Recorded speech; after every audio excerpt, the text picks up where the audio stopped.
ஈரானுக்கு எதிரான உச்ச தாக்குதல்களை மேற்கொள்வதற்கு டொனால்ட் ட்ரம்பினுடைய நிர்வாகம் பயப்படுகின்றதா? டொனால்ட் ட்ரம்ப் ஈரானுக்கு எதிரான உச்ச தாக்குதல் திட்டங்களை அவசரமாக இடைநிறுத்திவிட்டாரா? நேற்றைய தினம் வெள்ளை மாளிகையில் என்ன நடந்தது?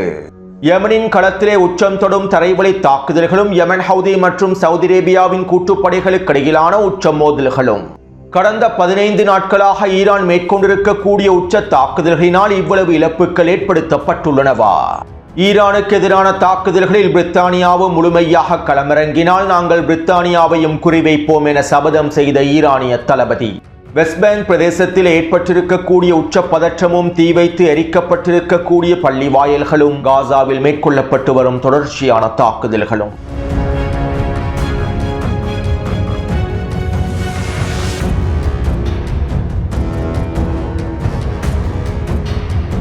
காசாவின் களத்திலே இஸ்ரேலிய ஆக்கிரமிப்பு தொடர்ச்சியான வான்வழி தாக்குதல்களை மேற்கொண்டு வருகின்றது. கடந்த 24 மணித்தியாலத்திற்குள் காசாவிற்குள்ளே கிட்டத்தட்ட 10க்கும் அதிகமான வான்வழி தாக்குதல்கள் மேற்கொள்ளப்பட்டுள்ளன.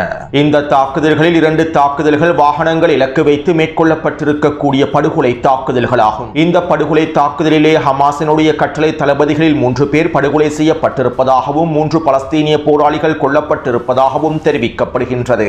வடக்கு காசாவிலும் கான் யூனிஸ் பிரதேசத்திலும் மேற்கொள்ளப்பட்டிருக்கக்கூடிய இந்த படுகொலை தாக்குதல்களினாலேயே பலஸ்தீனிய போராளிகளும் கட்டளை தளபதிகளும் கொல்லப்பட்டுள்ளார்கள். அதே போன்று வடக்கு காசாவினுடைய மேற்கு பிரதேசத்திலும் கான் யூனிஸ் மேற்கு பிரதேசத்திலும் கூடாரங்களில் வாழக்கூடிய பலஸ்தீனிய மக்களுக்கு எதிராகவும் தாக்குதல்கள் மேற்கொள்ளப்பட்டுள்ளன.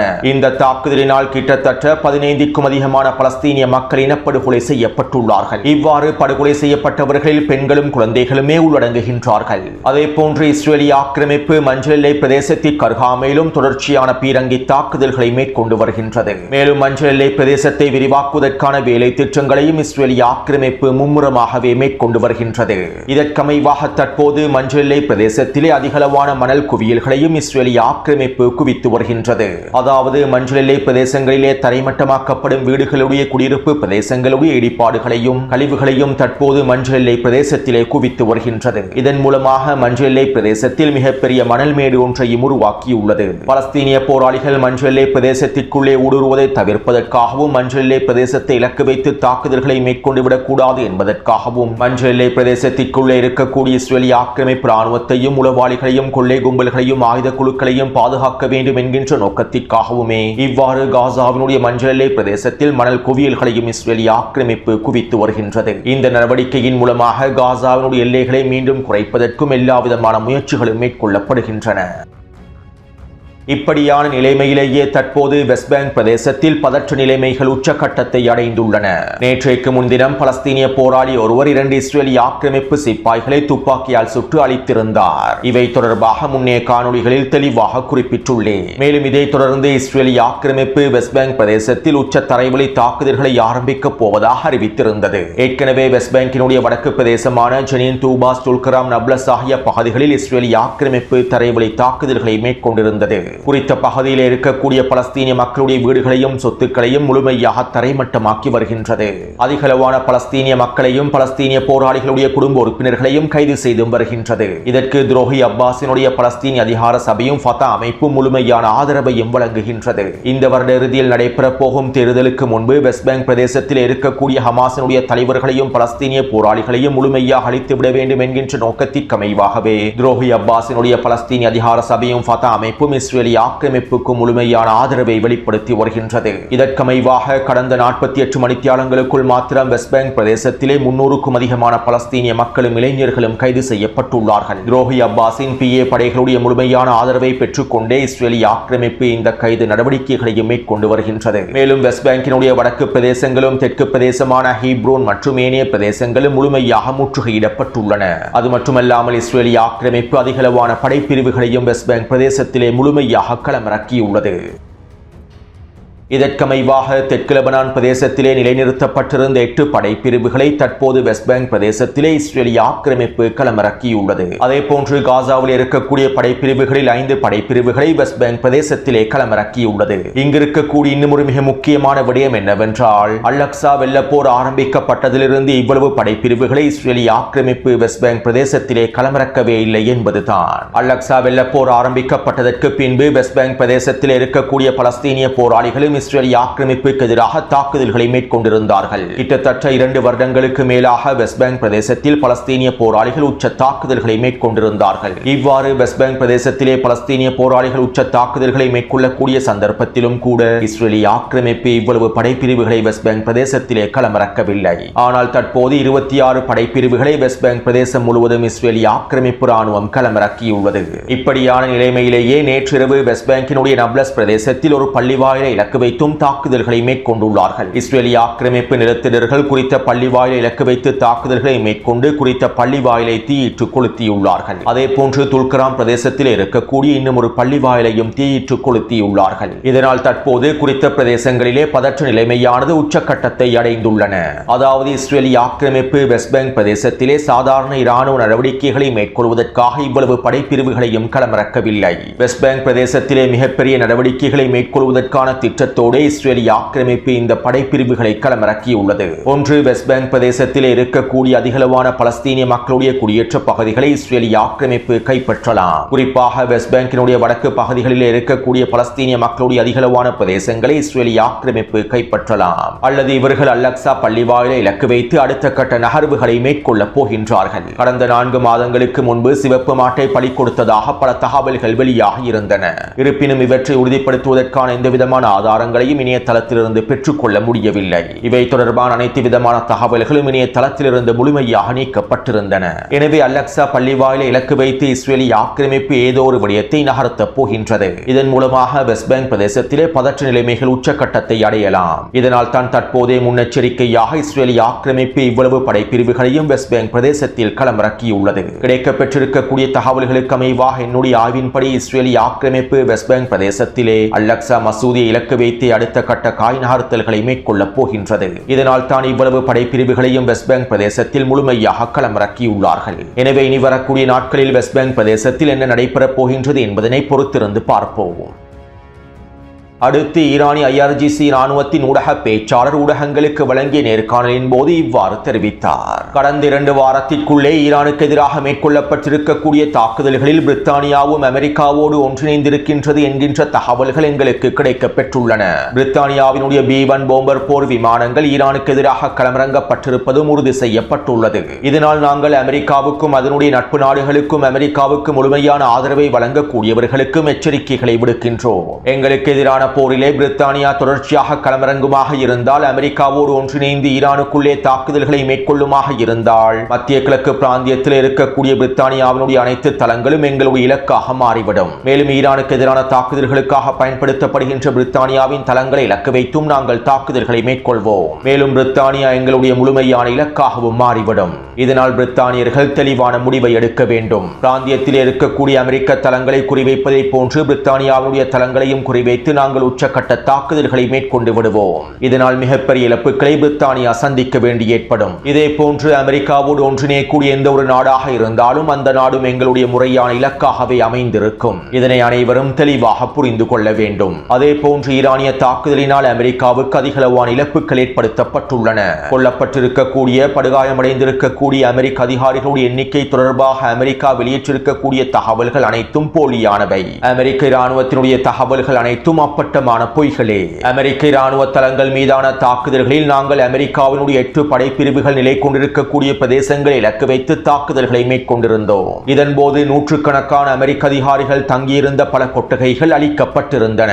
எங்களுடைய கணிப்பின்படி நாங்கள் மேற்கொண்டிருக்கக்கூடிய தாக்குதல்களின் விளைவாக 200க்கும் அதிகமான அமெரிக்க அதிகாரிகள் கொல்லப்பட்டுள்ளார்கள். நூற்றுக்கணக்கான அமெரிக்க அதிகாரிகள் படுகாயங்களுக்குள்ளாக்கப்பட்டுள்ளார்கள். அமெரிக்க மக்களை ஏமாற்றுவதற்காகவே இவ்வாறான பொய் பிரச்சாரங்களை அமெரிக்க இராணுவம் மேற்கொள்கின்றது. மேலும் எங்களுடைய தாக்குதல்களின் விளைவாக ஏற்பட்டிருக்கக்கூடிய உண்மையான இழப்புகள் டொனால்ட் ட்ரம்புக்கும் அவருடைய நிர்வாகத்திற்கும் நன்றாகவே தெரியும். மேலும் நாங்கள் அனைத்து நிலைமைகளுக்கும் முழுமையாக தயாராகவே இருக்கின்றோம் என அவர் தெரிவித்துள்ளார்.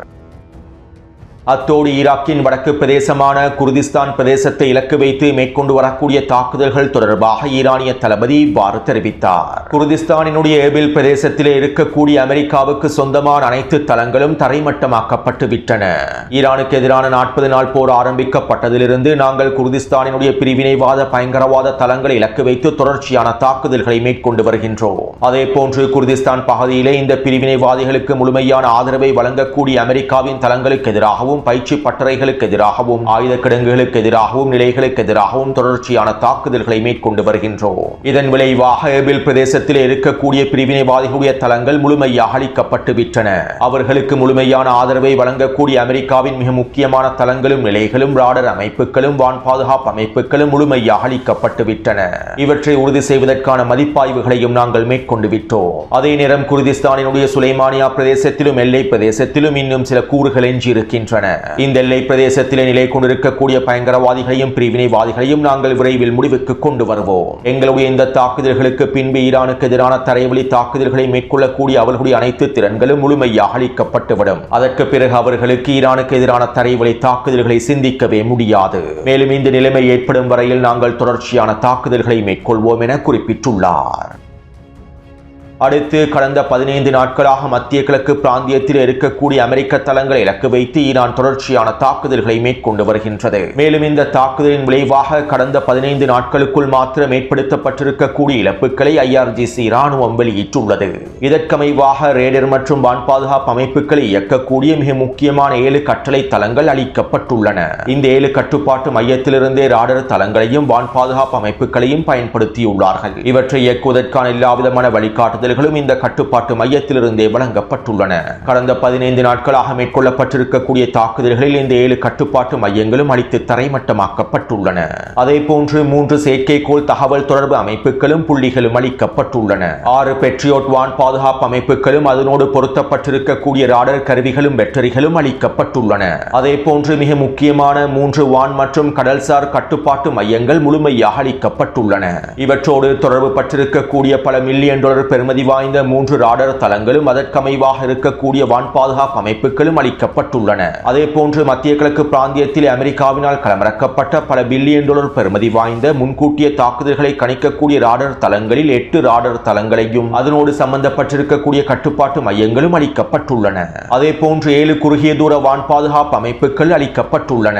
இவற்றோடு சேர்த்து 3 EPS ரேடார் அமைப்புகளும் 2 EPS 117 ரேடார் அமைப்புகளும் 5 நீண்ட தூர ரேடார் அமைப்புகளும் 3 தந்திரோபாய ரேடார் அமைப்புகளும் 2 வான் பாதுகாப்பு ரேடார் அமைப்புகளும் அளிக்கப்பட்டுள்ளன.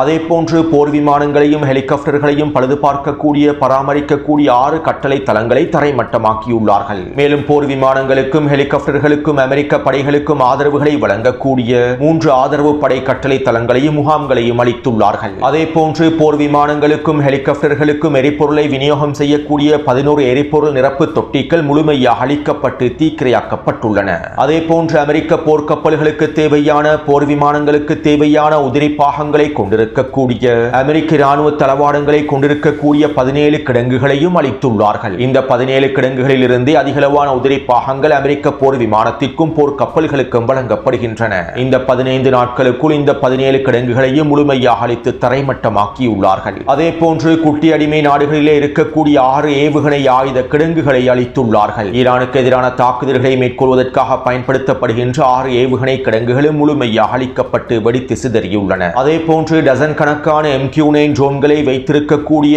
6 கொட்டகைகளை முழுமையாக அளித்துள்ளார்கள். இதற்குள்ளே இருக்கக்கூடிய அதிகளவான டசன் கணக்கான MQ-9 ட்ரோன்கள் அளிக்கப்பட்டுள்ளன. அதே போன்று F-15 போர் விமானங்களை பராமரிக்கக்கூடிய உற்பத்தி செய்யக்கூடிய தயாரிக்கக்கூடிய ஒரு கொட்டகையையும் முழுமையாக அளித்துள்ளார்கள். இதன்போது இதற்குள்ளே இருக்கக்கூடிய 2 F-15 போர் விமானங்கள் அளிக்கப்பட்டதாகவும் தெரிவிக்கப்படுகின்றது. அதே போன்று 8 MQ-9 ட்ரோன்களை கொண்டிருக்கக்கூடிய புதிய கொட்டகை ஒன்றை முழுமையாக தரைமட்டமாக்கியுள்ளார்கள். இதற்குள்ளே இருக்கக்கூடிய 8 புதிய MQ-9 ட்ரோன்களும் முழுமையாக அளிக்கப்பட்டுள்ளன. அதே போன்று விமானம் தாங்கி போர்க்கப்பல்கள் எரிபொருள் நிரப்புவதற்காக பயன்படுத்தக்கூடிய எரிபொருள் நிரப்பு தளங்களில் 5 எரிபொருள் நிரப்பு தளங்களை முழுமையாக தீக்கிரையாக்கியுள்ளார்கள். மேலும் உளவு தகவல்களை பெற்றுக்கொள்ள பயன்படுத்தப்படும் மிக முக்கியமான உளவு விமானமான P-8 உளவு விமானம் நிலை கொண்டிருக்கக்கூடிய கொட்டகைகளில் 2 கொட்டகைகளை அளித்துள்ளார்கள். அதே போன்று 4 ஹிமாஸ் ஏவுகணை தளங்களை முழுமையாக தரைமட்டமாக்கியுள்ளார்கள். அதே போன்று ஈரானுக்கு எதிரான தாக்குதல்களுக்காக பயன்படுத்தப்பட்ட 6 டேட்டா சென்டர்களை அளித்துள்ளார்கள். அளித்துள்ளார்கள். இந்த 6 டேட்டா சென்டரின் மிக முக்கியமான பகுதிகள் மற்றும் மின்சார உற்பத்தி தளங்கள் என்பன முழுமையாக அளிக்கப்பட்டுள்ளன. மேலும் இந்த 15 நாட்களுக்குள்ளே இராணுவ தளங்களை இலக்கு வைத்து மேற்கொள்ளப்பட்டிருக்கக்கூடிய தாக்குதல்களில் குறித்து இராணுவ தளங்களிலே நிலை கொண்டிருக்கக்கூடிய 11 போர் விமானங்கள் அளிக்கப்பட்டிருப்பது உறுதி செய்யப்பட்டுள்ளது. அதே போன்று 17 உளவு விமானங்களும் 8க்கும் அதிகமான MQ-9 ட்ரோன்களும் அளிக்கப்பட்டுள்ளன. ஒரு C-17 சரக்கு விமானமும் அளிக்கப்பட்டுள்ளது. 4 கனரக ஹெலிகாப்டர்கள் அளிக்கப்பட்டுள்ளன. அதே போன்று 6 இருப்பு ஏவுகணைகளும் முழுமையாக தரைமட்டமாக்கப்பட்டுள்ளதாக தெரிவிக்கப்படுகின்றது. எனவே இந்த இழப்புகள் அனைத்தும் கடந்த 15 நாட்களுக்குள்ளே ஈரானினால் அமெரிக்காவுக்கு ஏற்படுத்தப்பட்டிருக்கக்கூடிய இழப்புகளாகும். 40 நாள் போரின் போது அமெரிக்காவினுடைய ஏவுகணை திறன்களை வான் பாதுகாப்பு அமைப்புகளை கடந்து செல்வதற்கு ஈரானுக்கு 3 வாரங்கள் எடுத்திருந்தது. 3 வாரத்திற்கு பின்பு அமெரிக்காவின் வான் பாதுகாப்பு அமைப்புகளை ஈரான் முழுமையாக மீறியது. ஆனால் தற்போது தாக்குதல்கள் ஆரம்பிக்கப்பட்டு முதலாவது வாரத்திலேயே அமெரிக்க வான் பாதுகாப்பு அமைப்புகளையும் ரேடர் தளங்களையும் ஈரான் முழுமையாக அழித்து அனைத்தையும் முழுமையாக மீறிவிட்டது. இதனால் ஈரானினுடைய ஏவுகணை தாக்குதல்களை அமெரிக்காவின் ராடர் கருவிகளினாலும் வான் பாதுகாப்பு அமைப்புகளினாலும் தடுத்து நிறுத்த முடியவில்லை. மேலும் அமெரிக்க தளங்களிலே இழப்புகளும் பல மடங்கினால் அதிகரித்துள்ளன. இப்படியான நிலைமையிலேயே தற்போது டொனால்ட் ட்ரம்ப் ஈரானுக்கு எதிரான தாக்குதல்களை அவசரமாக இடைநிறுத்தியிருப்பதாக தகவல்கள் வெளியாகியுள்ளன. நேற்றிரவு ஈரானுக்கு எதிரான அடுத்த கட்ட உச்ச தாக்குதல்களை மேற்கொள்வதற்கான எல்லாவிதமான தயார்படுத்தல்களும் மேற்கொள்ளப்பட்டிருந்தன.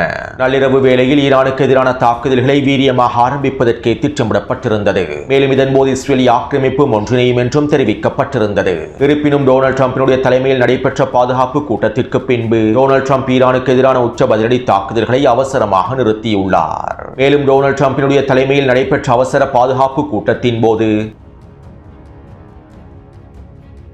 ஜேடி வான்ஸும் ஜரேட் குஷ்னரும் இவ்வாறு தெரிவித்திருப்பதாக தகவல்கள் வெளியாகியுள்ளன. அமெரிக்க ஊடகங்களே இந்த தகவல்களை வெளியிட்டுள்ளன.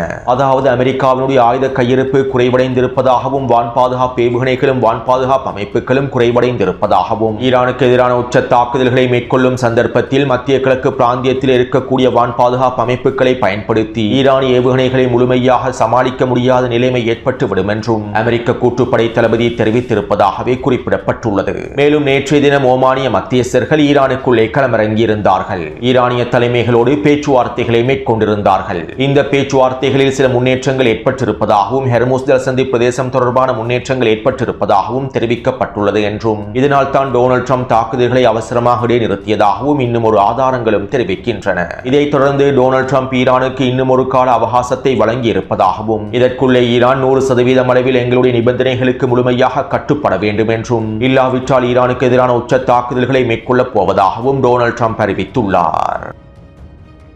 அதாவது யுத்த களத்திலே அமெரிக்கா பலவீனமடையும் போது அமெரிக்க இராணுவம் பலவீனமடையும் போது அமெரிக்காவின் வான் பாதுகாப்பு அமைப்புகளும் ராடர் கருவிகளும் பலவீனமடையும் போது தங்களுக்கு தேவையான நேரத்தை பெற்றுக் கொள்வதற்காகவும் அடுத்த கட்ட தயார்படுத்தல்களை மேற்கொள்வதற்காகவும் இவர்கள் பயன்படுத்தக்கூடிய தந்திரமாகவே இந்த பேச்சுவார்த்தை என்பது அமைந்துள்ளது. முன்னைய சந்தர்ப்பங்களிலும் இவை தொடர்பாக நான் தெளிவாக குறிப்பிட்டுள்ளேன். அமெரிக்கா பலவீனமடையும் போது அமெரிக்க இராணுவம் பலவீனமடையும் போது இழப்புகள் உச்சக்கட்டத்தை நோக்கி நகரும் போது அடுத்த கட்ட தயார்படுத்தல்களை அவசரமாக மேற்கொள்வதற்காக அமெரிக்கா இவ்வாறான தந்திரங்களை பயன்படுத்தும். தற்போது டொனால்ட் ட்ரம்ப் ஈரானுக்கு எதிரான அடுத்த கட்ட தாக்குதல்களை ஆரம்பிக்காமல் இருப்பதற்கும் இதனை இடைநிறுத்தி இருப்பதற்குமான மிக முக்கியமான காரணமே இதுதான். இன்னும் தெளிவாக குறிப்பிடுவதாக இருந்தால் இப்படியானதொரு பலவீனமான நிலைமை ஏற்படும் போது டொனால்ட் ட்ரம்பினுடைய நிர்வாகமும் அமெரிக்க தலைமைகளும் மத்தியஸ்தர்கள் மூலமாக செய்திகளை அனுப்புவார்கள். ஈரானினுடைய நிபந்தனைகளை நாங்கள் ஏற்றுக்கொள்வதற்கு தயாராக இருக்கின்றோம். சில நிபந்தனைகளை எங்களுக்கு பரிசீலனை செய்து பார்க்க முடியும். ஹெர்முஸ் ஜலசந்தி பிரதேசத்தை நீங்களே கட்டுப்படுத்துங்கள் என செய்திகளை அனுப்புவார்கள். இவ்வாறு மத்தியஸ்தர்கள் மூலமாக செய்திகளை அனுப்பினால் பேச்சுவார்த்தை மீண்டும் ஆரம்பிக்கப்படும். அமெரிக்கர்கள் இறங்கி வந்துவிட்டார்கள் என மத்தியஸ்தர்களும் ஈரானுக்கு செய்திகளை அனுப்புவார்கள். இதன் மூலமாக இன்னும் 1-2 வாரங்களுக்கு பேச்சுவார்த்தைகள் தொடரும். இந்த காலத்தை பயன்படுத்தி அமெரிக்கா இழப்புகளை மீண்டும் சரி செய்யும். வான் பாதுகாப்பு அமைப்புகளையும் ராடர் கருவிகளையும் ஏனைய தயார்படுத்தல்களையும் அவசரமாக முடிக்கும். இதைத் தொடர்ந்து மீண்டும் ஈரானுக்கு எதிரான தாக்குதல்களை ஆரம்பிக்கும். இதுதான் இவர்களுடைய ஃபார்முலா. இதற்கமைவாகவே தற்போதும் டொனால்ட் ட்ரம்ப் ஈரானுக்கு எதிரான தாக்குதல்களை அவசரமாக நிறுத்தியிருப்பதாக தெரிவிக்கப்படுகிறது. இருப்பினும் அமெரிக்காவுடைய இந்த தந்திரங்களும் ஃபார்முலாக்களும் ஈரானிய களத்தில் பலிக்கப் போவதில்லை. மசூத் பெதஷ்கியானுடைய அரசாங்கம் எவ்வளவு பேச்சுவார்த்தைகளை மேற்கொண்டாலும் ஈரானிய இராணுவம் அனைத்திற்கும் தயாராகவே இருக்கின்றது. மேலும் ஹெர்முஸ் ஜலசந்தி பிரதேசத்தையும் முழுமையாக கட்டுப்படுத்துகின்றார்கள். அதே போன்று ஈரானிய இராணுவத்தினர் அமெரிக்க தளங்களுக்கு எதிரான தாக்குதல்களை தொடருவார்கள் என்றும் தெரிவிக்கப்படுகின்றது. எனவே ஈரானிய களத்தில் எவ்வாறான மாற்றங்கள் ஏற்படுகின்றது என்பதனையும் நாங்கள் பொறுத்திருந்து பார்ப்போம்.